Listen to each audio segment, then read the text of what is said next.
Hello and welcome everyone to a new video on your channel, Mr. Tech Tips. Before watching the video, don't forget to subscribe to our channel and don't forget also to like this video. In today's video, I will show you how to report a problem through Netflix app. So to do this, it's very simple. You have just to go to the Netflix app, and after that click on My Netflix. And after that, click on the three lines on the top right of the screen. After that, click on App Settings.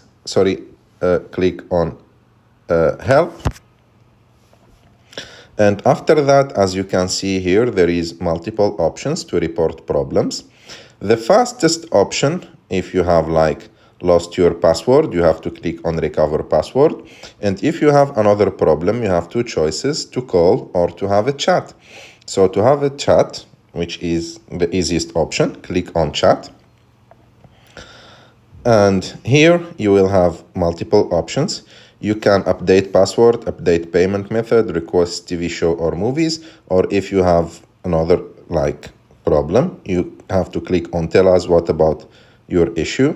And as you can see here, you will start a conversation with the Netflix customer support. I hope that you like this video. If you like this video, don't forget to subscribe to our channel, to like this video, and see you in the next one.